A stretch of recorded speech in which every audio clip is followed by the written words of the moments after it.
Insan muda, sudah siapkah kamu? Lengser wengi sliramu tumake sirmo aja tani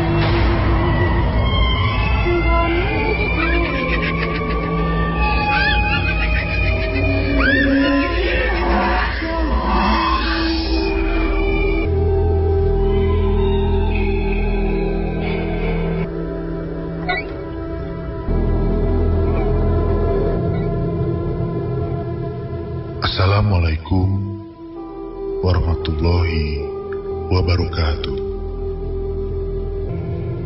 Selamat malam Jumat, insan muda.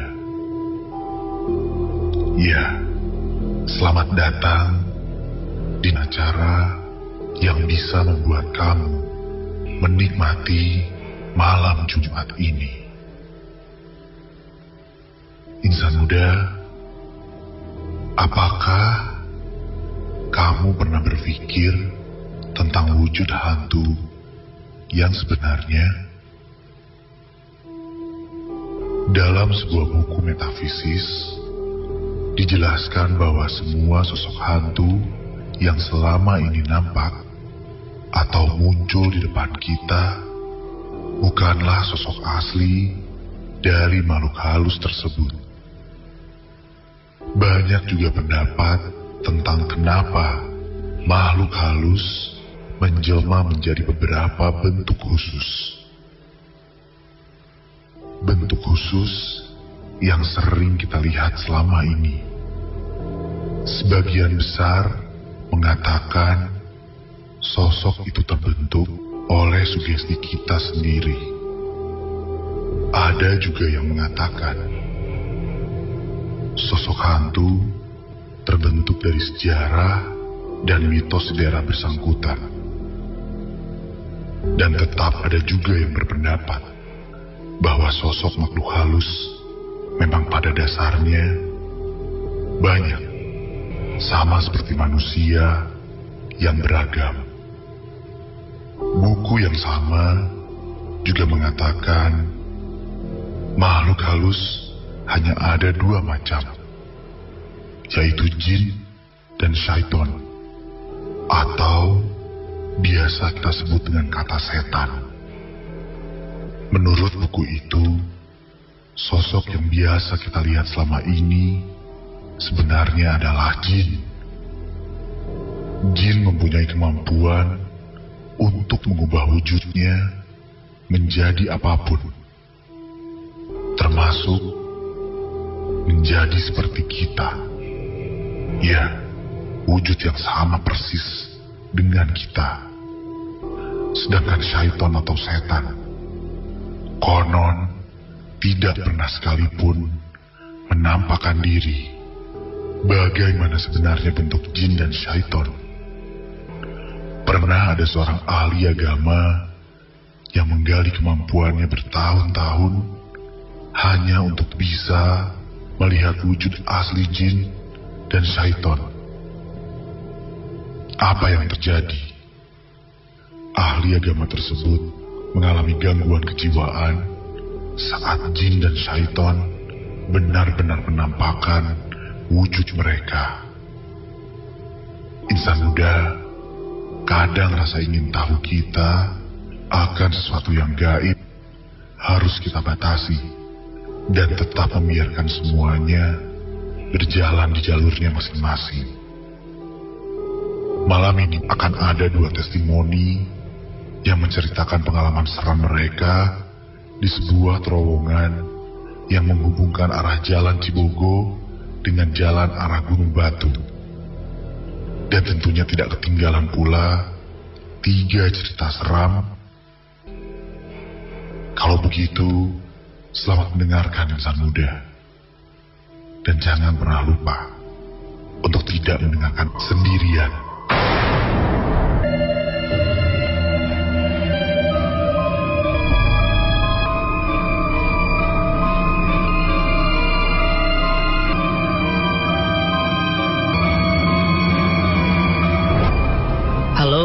saya Cipta. Saya kerja di satu hotel yang letaknya di Jalan Surya Sumantri. Rumah saya di Cimahi. Saya pernah mengalami kejadian menakutkan di terowongan Gunung Batu itu. Saya kan waktu itu pas masih training ke bagian shift malam. Jam 11 malam, saya berangkat dari rumah ke hotel pakai motor. Pas mendekati terowongan itu, saya nggak ada firasat apa-apa. Cuman emang jalannya sepi banget. Ya, saya masuk aja ke terowongan itu kayak biasa. Nggak mikir aneh-aneh. Taunya, pas udah nyampe ujung terowongan, tiba-tiba ada satu sosok cewek pakai baju putih ngelintas tepat keluar terowongan. Wah, parah. Itu saya langsung jatuh karena kaget. Pas tanya-tanya, ternyata katanya di situ ada sosok kuntilanaknya. Nama gue Daris. Gue kuliah di kampus swasta di daerah Jalan Surya Sumantri. Rumah gue sekarang di Gunung Batu. Nah, waktu itu gue beres kuliah jam 8-an lah, jam 8 malam. Terus langsung pulang. Gue pakai motor waktu itu. Sebenarnya belum malam-malam banget sih, tapi mungkin karena hujan, jadi jalanan menuju terowongan itu kerasa sepi banget. Pas nyampe terowongan, ternyata emang gak ada orang yang biasanya jaga. Serem juga sih. Ya, tapi mau gimana lagi? Ya udah, gue lewatin itu terowongan. Dari awal masuk terowongan gue udah merinding. Gue pengen cepat ngelewatin terowongan itu. Taunya pas di tengah terowongan, motor yang gue pakai saat itu jadi ngerasa berat. Dan gue ngerasain ada ada tangan meluk perut gue. Asli merinding banget. Dan gue ngerasa bener-bener berat banget di situ. Dan gue ngerasa mungkin terowongan itu gak bakalan gue lewatin lagi deh. Cukup.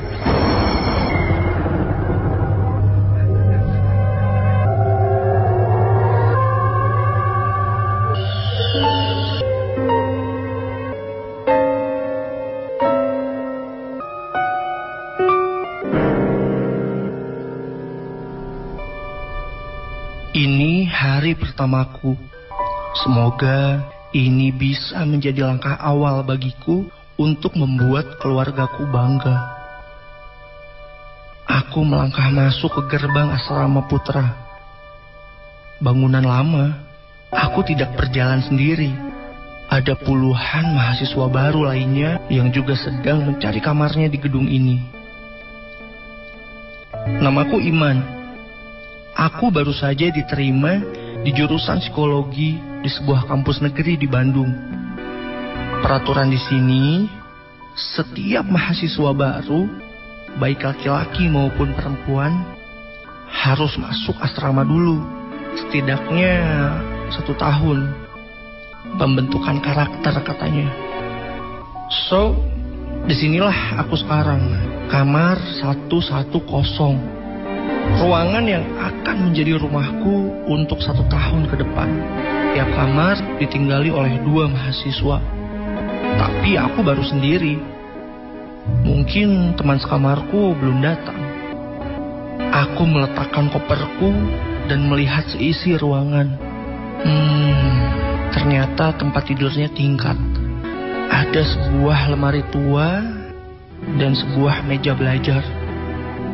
Lalu aku melihat ke kamar mandinya. Cukup bersih, walaupun agak kecil. Aku berjalan ke tempat tidur, mencoba kasurnya. Nyaman. Kemudian aku naik ke kasur atas dan mencoba tidur lagi. Sama-sama nyaman, hanya saja agak berisik kalau bergerak. Mungkin karena per kasur atas lebih berat menahan beban. Mana ya teman sekamarku? Sepertinya aku mulai mengantuk.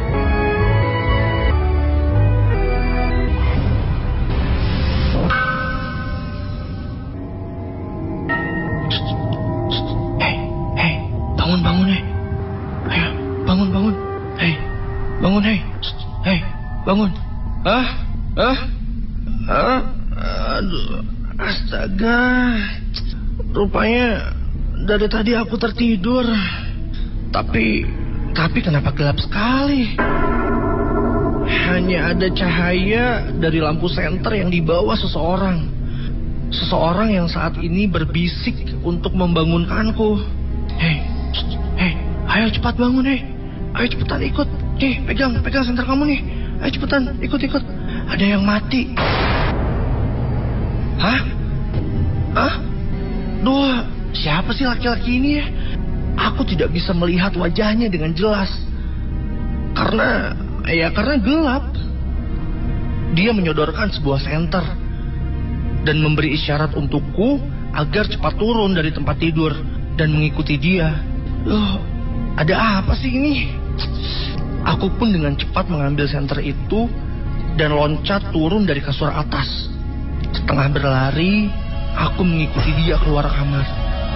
Entah jam berapa ini, yang pasti seluruh ruangan di sini gelap.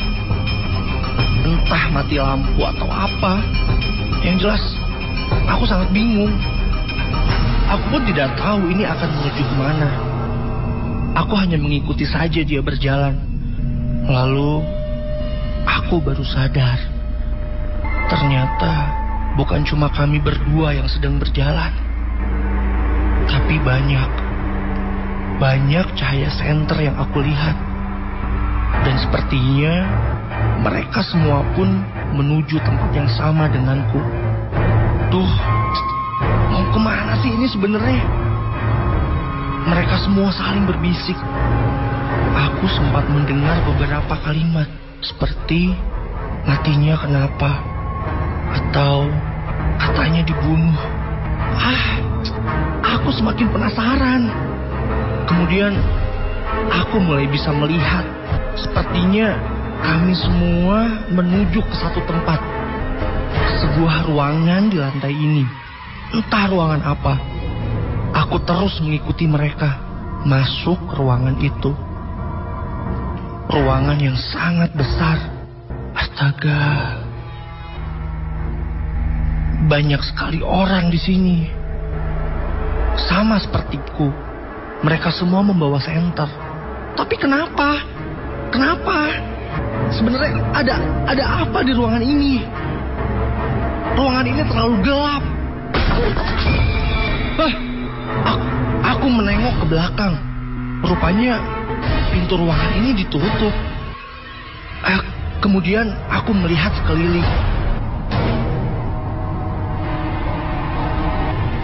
Sebenarnya apa sih yang mereka kerumuni? Akhirnya aku pun memaksa menerobos kerumunan dan melihat ada apa sebenarnya. Mas, di sini sih. Mas. Sepertinya aku semakin dekat dan akhirnya aku berhasil sampai ke barisan paling depan. Astaga.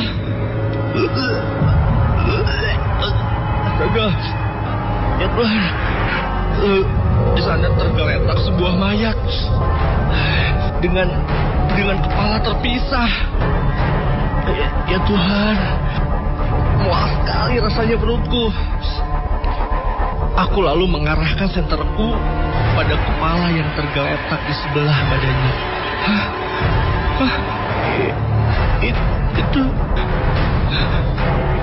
Itu kan wajahku. Ya Tuhan, astagfirullahaladzim.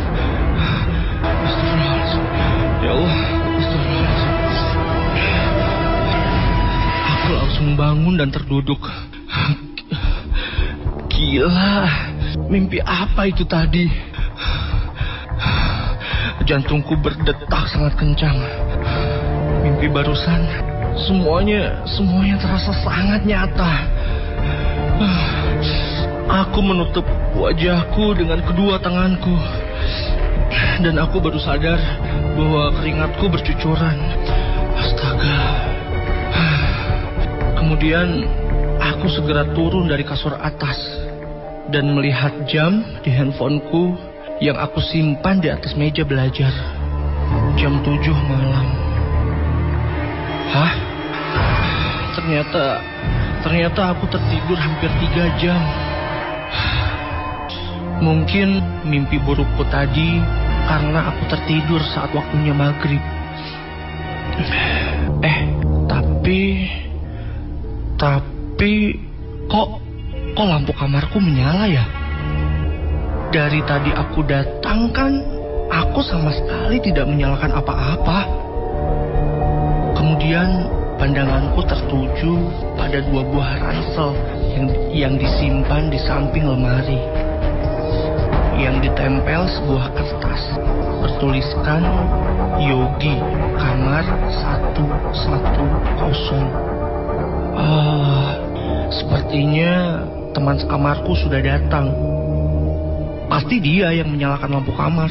Tapi dianya kemana ya? Aku melihat pintu kamar mandi terbuka, tapi kosong. Mungkin dia sedang keluar. Ya sudah. Aku lalu duduk di kasur bawah. Kegiatan asrama selanjutnya jam 8 malam. Berarti masih ada 1 jam lagi. Aku pun berbaring sejenak di kasur bawah sambil melamun mimpiku yang tadi. Sangat menakutkan. Tiba-tiba, astaga, terdengar sesuatu dari kasur atas. Seperti ada seseorang yang bergerak-gerak di atasnya. Padahal kan tidak ada siapa-siapa di atas. Aku langsung bangun dan duduk merapat ke tembok di kasur bawah. Ya Tuhan, aku takut sekali. Kasur atas terus berbunyi. Tuhan, ada apa lagi ini? Aku hanya bisa duduk meringkuk, berharap sesuatu itu cepat pergi. Tapi kemudian, astaga, apa itu? Sesuatu muncul dari kasur atas, seperti rambut. Ya Tuhan, rambut itu terus menjulur ke bawah, panjang sekali. Lalu tampak sebuah wajah muncul perlahan dari kasur atas. Wajah yang terbalik. Wajah seorang wanita. Wajahnya putih.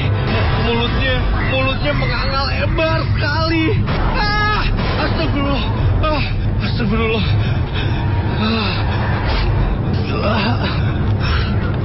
Gila. Mimpi di dalam mimpi. Kali ini aku hampir menangis. Gila. Aku duduk perlahan. Ternyata aku masih ada di kasur atas. Ternyata semuanya tadi hanya mimpi. Mimpi di dalam mimpi. Tapi terasa benar-benar nyata. Tenggorokanku terasa kering sekali. Dengan lemas, aku pun turun dari kasur atas, mengambil handphoneku dan melihat jam 7 malam.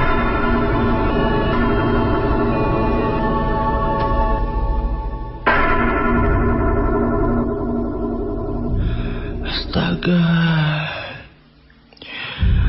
Aku bersumpah, aku tidak akan pernah lagi tidur menjelang maghrib.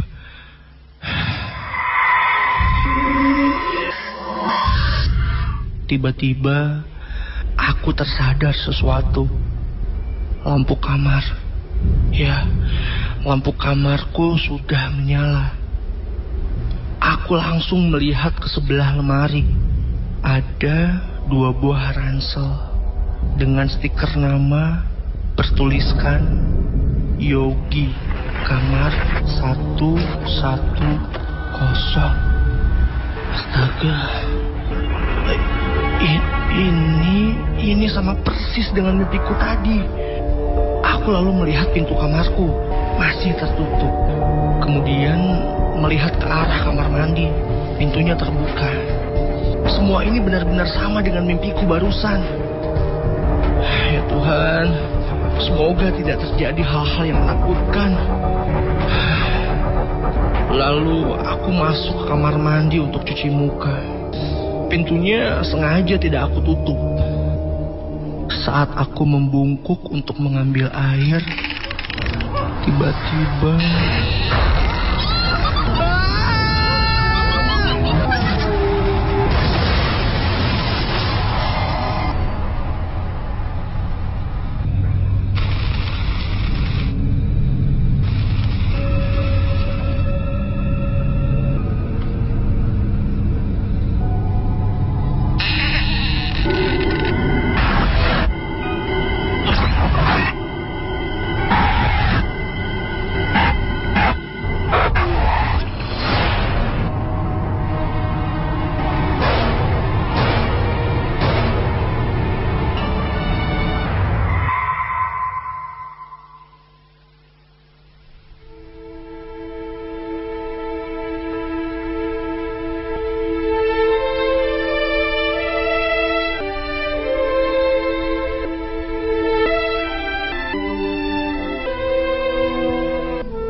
Home, sweet home.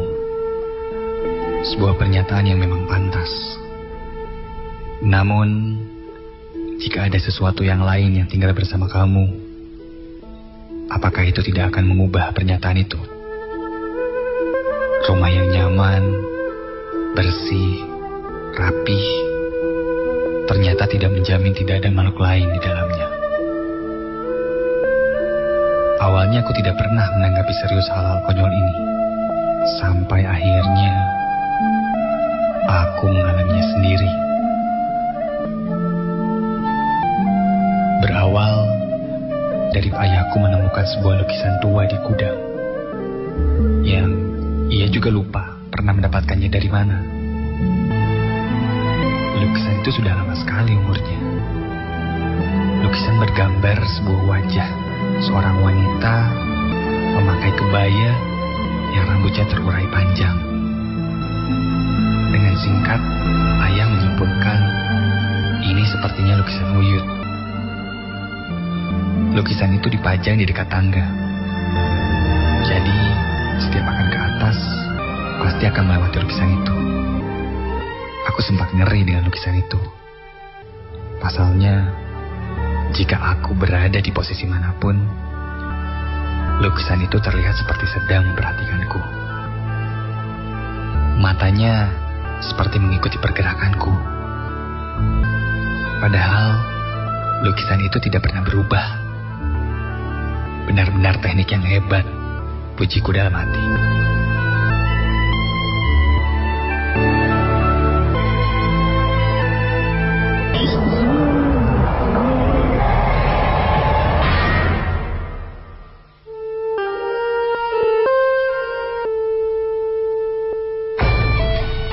Hari itu sepulang sekolah, ibuku pergi untuk menghadiri reunian SMA-nya. Jadi, hari itu aku disuruh menjaga adikku Cica yang hampir 1 tahun itu. Sedangkan ayahku sedang tugas di Ciwidey. Setelah memberi Cica susu, aku berniat menidurkannya. Aku gendong dia. Tapi, Cica nampaknya tidak melihat kepada aku. Ia malah melihat ke arah sampingku. Dan ia tertawa sambil menunjuk-nunjuk. Cica. Cica. Cica lihat apa, Cica? Cica. Cica. Cica lihat apa, Cica? Cica menunjuk ke arah belakangku. Aku langsung menoleh ke belakang dan lukisan. Ia menunjuk lukisan itu. Aku perhatikan lukisan itu. Dan aku malah merasa lukisan itu balik memperhatikanku. Hingga... Astaga!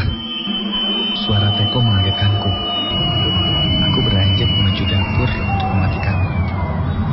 Belum sampai ke dapur, suara teko itu hilang. Seorang telah mematikan kompornya. Mama? Kenapa Mama balik lagi? Untuk memastikan, lalu aku pergi ke dapur.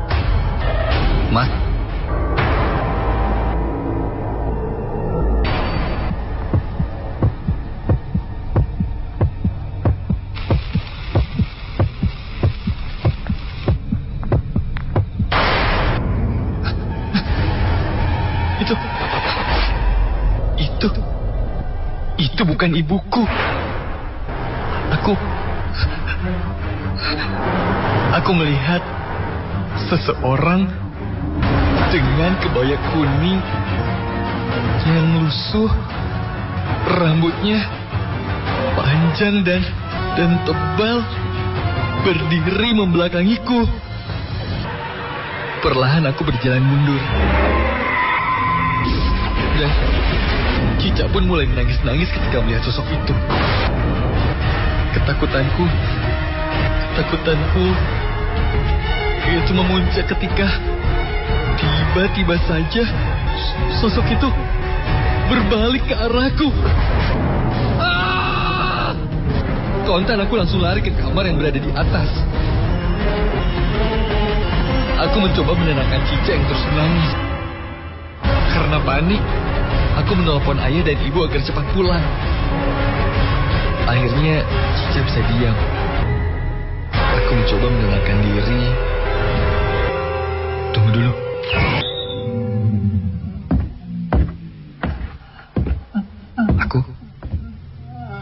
Aku mendengar bunyi suara-suara aneh lagi.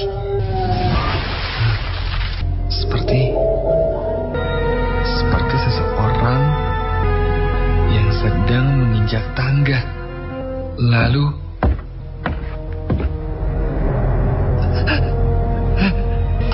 ada suara seseorang yang sedang menaiki tangga.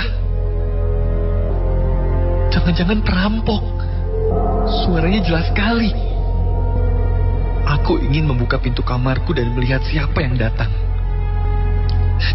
Tapi aku tidak berani. Dan suara langkah kaki itu berhenti.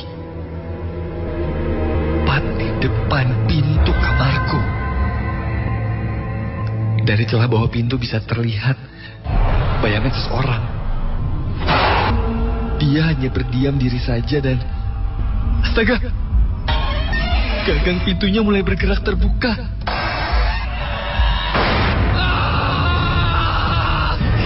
Seorang wanita berkebaya kuning dengan rambut panjang yang tebal dan sorot matanya yang melotot. Dia terus melihat kepadaku. Dia berjalan menghampiriku dan...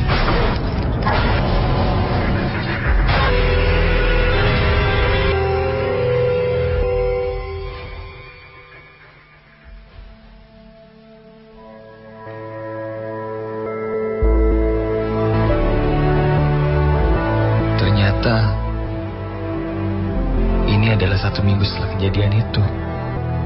Kata ayahku, aku selama seminggu itu kemasukan roh halus yang katanya berasal dari lukisan tua yang ayah temukan di gudang.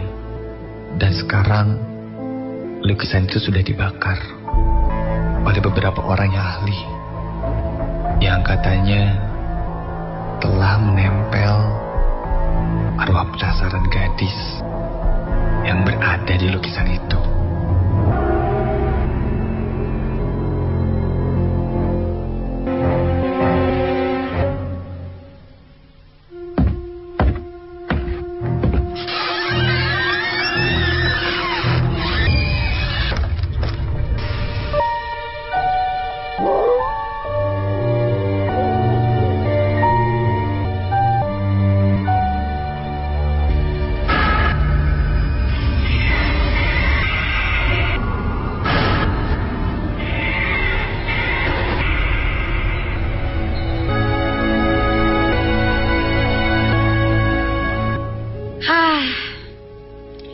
Akhirnya sampai juga di apartemen kakak. Aku mengeluarkan kunci cadangan yang dititipkan kakak untukku lewat resepsionis. Lalu membuka pintu apartemen. Sudah lama sekali aku tidak kesini. Terakhir aku kesini 4 tahun lalu, saat kakak baru mulai kuliah. Itu pun hanya beberapa jam saja. Aku lalu menyimpan koperku di sebelah meja makan. Lalu melemparkan diri ke sofa di depan TV. Wah, Aku tidak sabar bertemu kakak dan teman-temannya.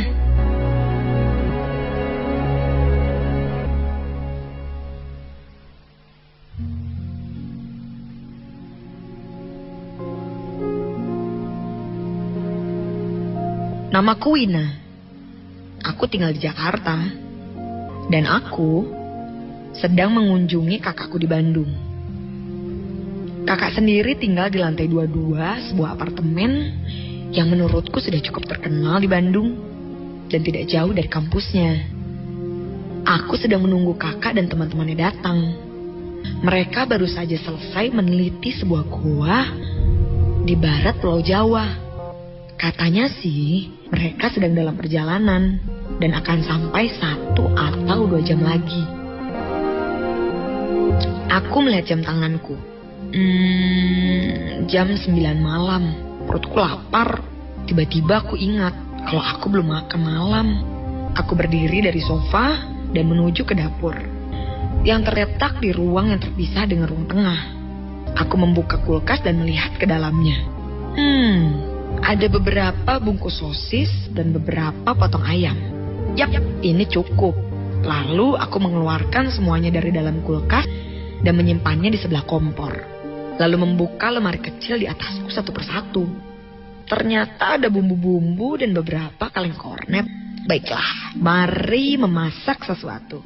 Saat aku sedang meracik bumbu-bumbunya, tiba-tiba suaranya seperti dari kamar mandi depan. Aku mendengarnya dengan sangat jelas. Tapi kan tidak ada siapa-siapa di sini selain aku. Oh, mungkin dari kamar sebelah.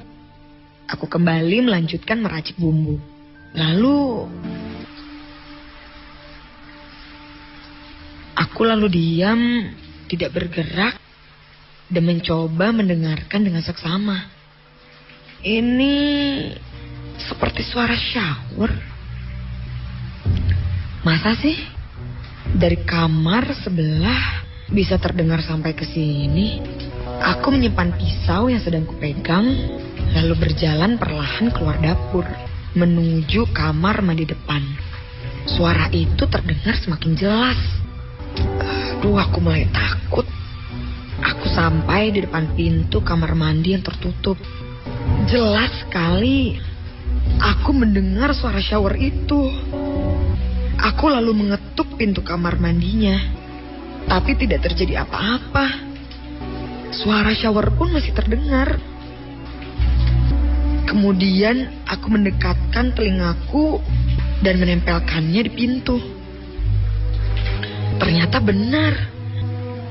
Suaranya berasal dari kamar mandi ini. Ya Tuhan, tiba-tiba saja tanganku memegang gagang pintu kamar mandi dan dengan cepat membukanya. Kosong. Gelap. Ya Tuhan, dengan cepat aku mencari saklar lampu kamar mandi dan menyalakan lampunya. Tidak ada air mengalir dari shower. Toilet pun dalam posisi tertutup. Lalu aku sadar, suara shower tadi sudah hilang.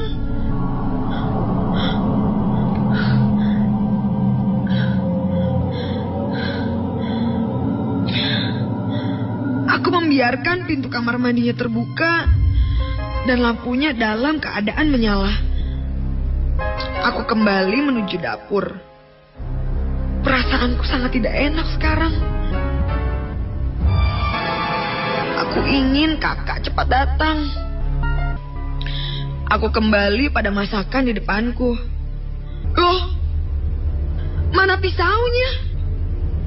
Seingatku, tadi aku simpan di sebelah bumbu yang sedang aku racik. Iya, aku ingat betul. Tapi kok, astaga, lututku lemas ketika melihat pisau tadi. tertancap di potongan ayam. Kenapa bisa seperti itu? Aku tidak bisa berpikir jernih lagi. Kali ini aku yakin pasti ada sesuatu yang aneh yang sedang terjadi di sini. Akhirnya kakak datang. Aku dengan cepat berlari dari dapur menuju pintu depan dan langsung membukanya. Kakak? Loh? Tidak ada siapa-siapa di situ.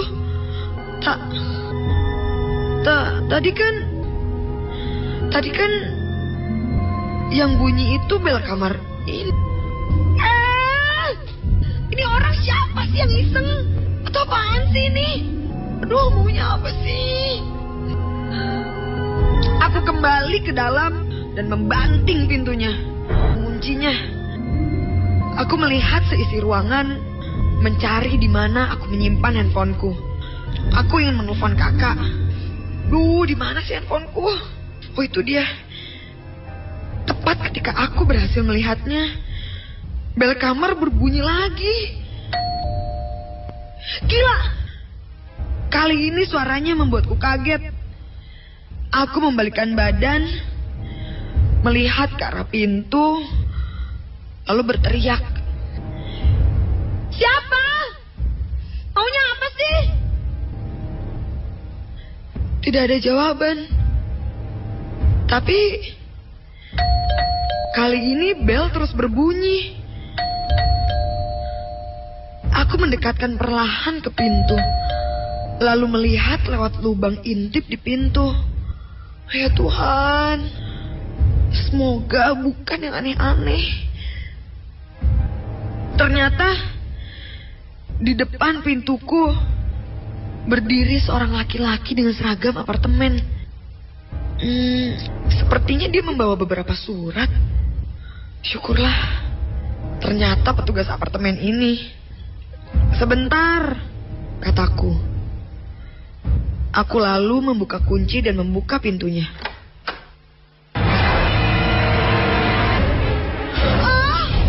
Tidak ada siapa-siapa di depan pintu.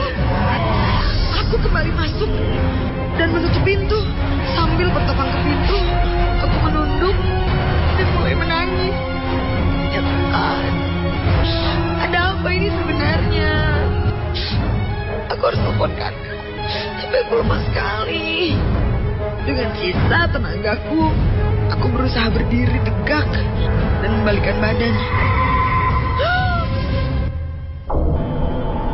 Nafasku tertahan, dadaku sesak. Tepat di depan wajahku, ada sebuah kepala tanpa wajah.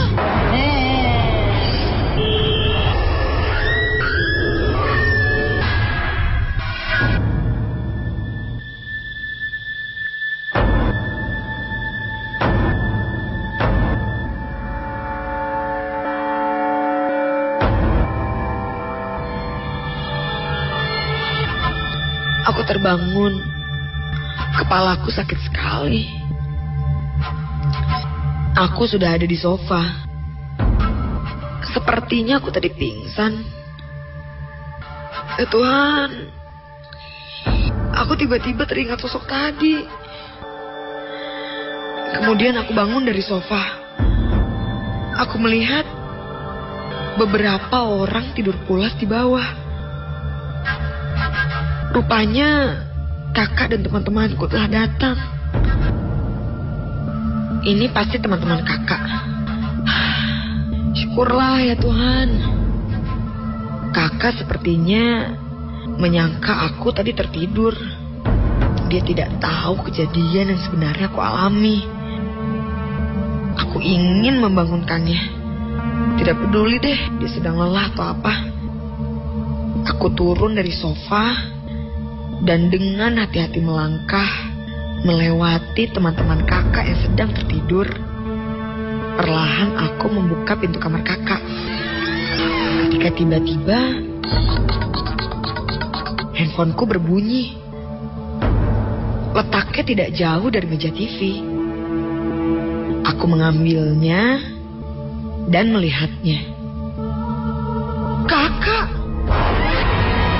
Dengan gemetar, aku mengangkat teleponnya. Halo? Halo Dek. Mau dibawain makan apa nih sama kakak? Kakak sama teman-teman baru keluar tol nih. Perlahan, aku melihat orang-orang yang tergeletak di lantai. Halo, Dek. Halo, Dek.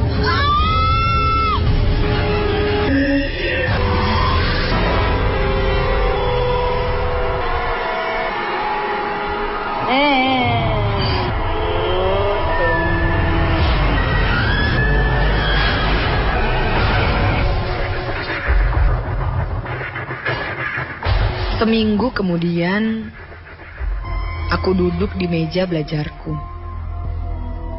Terpaku melihat artikel-artikel yang aku dapat dari internet. Aku baru tahu kalau apartemen yang kakak tinggali itu dibangun di atas tanah bekas kuburan.